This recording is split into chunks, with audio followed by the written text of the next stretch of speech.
നമസ്കാരം. നിത്യജ്യോതിഷത്തിലേക്ക് എല്ലാ മാന്യ പ്രേക്ഷകർക്കും സ്വാഗതം.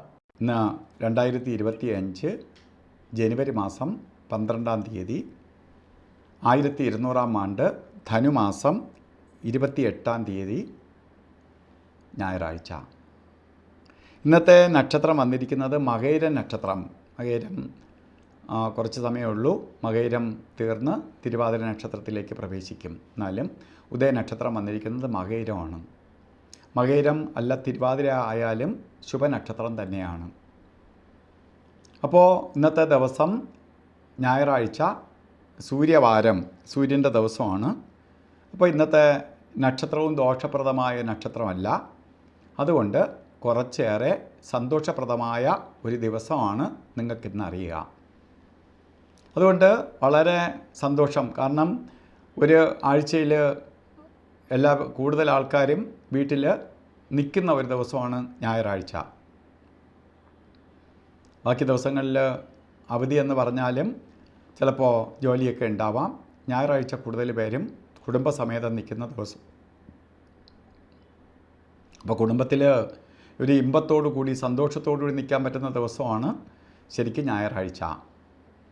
അപ്പോൾ ഞായറാഴ്ചയും ശുഭനക്ഷത്രവും വന്നിരിക്കുകയാണ്.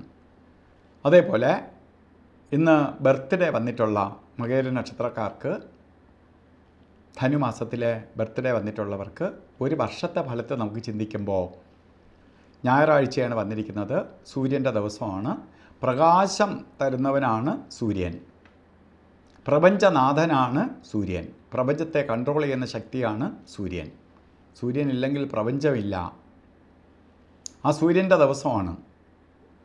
അപ്പോൾ നമുക്ക് ഈ ദിവസം ബർത്ത്ഡേ വന്നിട്ടുള്ള സ്ഥിതിക്ക് നമുക്ക് ഈ സൂര്യനെ ഒന്ന് പ്രീതിപ്പെടുത്തി കൊണ്ടുപോകണം. സൂര്യന് ഒരു പ്രത്യേകത എന്ന് വെച്ചാൽ ചൂട് ഗ്രഹമാണ്.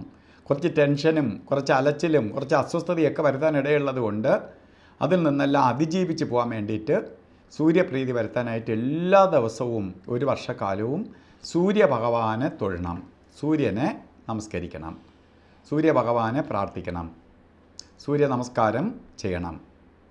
അതേപോലെ തന്നെ നമുക്ക് ഏറ്റവും എളുപ്പ വഴിയെന്ന് പറഞ്ഞാൽ സൂര്യനെ നമസ്കരിക്കുക എന്നത് നല്ലതാണ്. കാരണം അല്ലാതെ അമ്പലങ്ങളൊക്കെ കൈവാക്കിനുണ്ടാവണമെന്നില്ല.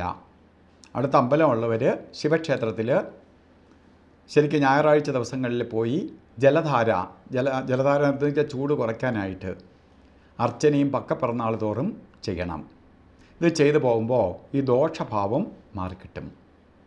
ഇന്ന് നമുക്ക് ഓരോ കാര്യത്തിന് നല്ല ദിവസമാണ്. ഓരോ കാര്യത്തിന് ഇറങ്ങുമ്പോൾ രാവുകാലത്തിന് പ്രാധാന്യം കൊടുക്കണം. രാവുകാല സമയം 4:30 മണി മുതൽ 6 മണി വരെ നീട്ടിട്ടുണ്ട്. 4:51 തൊട്ടാണ് രാവുകാലം ആരംഭിക്കുന്നത്. 6:17 വരെ രാവുകാല സമയമുണ്ട്. അപ്പോൾ രാവുകാലത്തിന് മുമ്പോ രാവുകാലത്തിന് ശേഷമോ ഓരോ കാര്യത്തിന്, കാരണം നമ്മൾ ബന്ധുവീടുകളിലോ അല്ലെങ്കിൽ മറ്റ് ഔട്ടിങ്ങിനോ മറ്റ് ഫംഗ്ഷനോ ഒക്കെ പോകുന്നത് ഈ ദിവസങ്ങളിലാണ് കൂടുതലായിട്ടും. അപ്പോൾ നമുക്ക് ആ പോകുന്ന ഭാഗത്ത് നമുക്ക് സന്തോഷവും സമാധാനവും ഐശ്വര്യവും ഉണ്ടാകാനായിട്ട് രാവുകാല സമയത്ത് യാത്ര തിരിക്കണം. അതുപോലെ ഓരോ കാര്യങ്ങൾക്ക് ആകിലും നമുക്ക് നോക്കി ചെയ്യാവുന്ന ദിവസമാണ്. യമകണ്ഠ കാലസമയവും ഗുളികകാല സമയവും ഒരു കാര്യത്തിനും എടുക്കരുത്.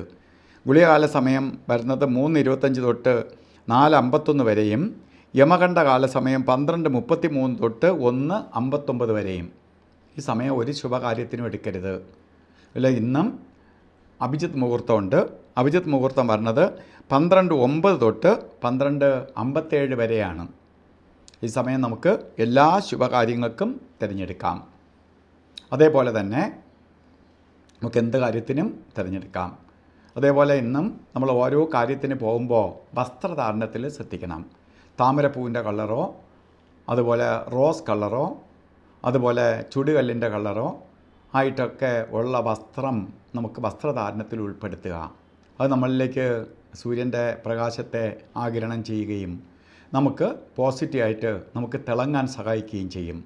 അപ്പോൾ ഇതുമായി ചെയ്തു പോകുമ്പോൾ അത്രയും ഐശ്വര്യത്തെ കൊടുക്കും. അപ്പോൾ ഇന്നത്തെ ദിവസം എല്ലാവർക്കും ഭാഗ്യദായകമായി തീരട്ടെ എന്ന് സർവേശ്വരനോട് പ്രാർത്ഥിച്ചുകൊണ്ട് നിർത്തുന്നു. നന്ദി, നമസ്കാരം.